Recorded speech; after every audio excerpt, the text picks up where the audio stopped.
ওই এত একটা গান ডেডিকেট করতে ইচ্ছে করছে আমার 14 গোষ্ঠী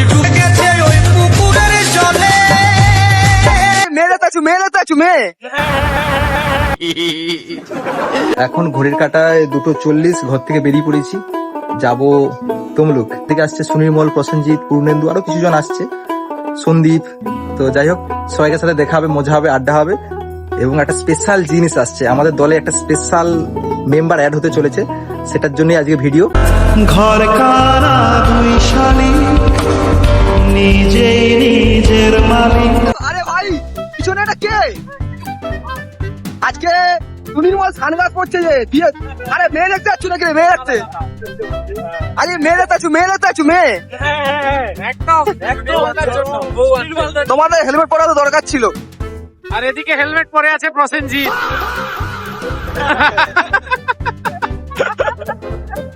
যাই হোক, সুনির্মল আজকে সুনির্মল কিন্তু বাইক কিনতে যাচ্ছে, সেই জন্য প্রচুর হ্যাপি। চাকরিও কনফার্ম, গভর্নমেন্ট এমপ্লয়ি। গভর্নমেন্ট, হ্যাঁ। না না, গার্লফ্রেন্ড নেই। আমি বলছিলাম এটা মিথ্যা কথা বলছেন যাতে না হয়, আমি একটু হিংসা করি, গার্লফ্রেন্ড যাতে না হয়। যাই হোক, হয়ে যাক, একটা গার্লফ্রেন্ড হয়ে যাক তাড়াতাড়ি।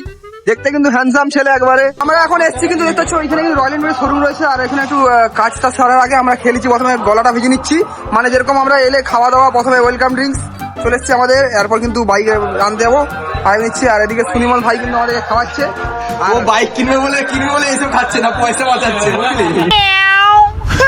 চলে এসেছি আমরা এনফিল্ড শোরুমে।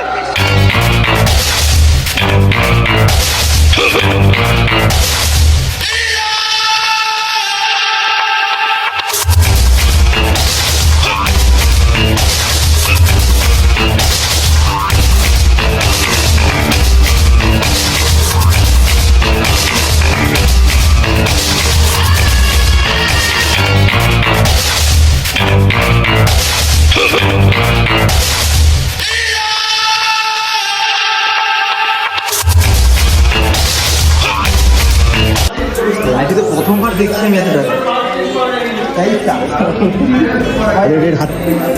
অনেক গরম লাগছে এত টাকায় প্রথমবার আমি হাতে নিলাম ভাই। ওই এত একটা গান ডেডিকেট করতে ইচ্ছে করছে আমার 14 গোষ্ঠী সত্যি হলো মনের আশা।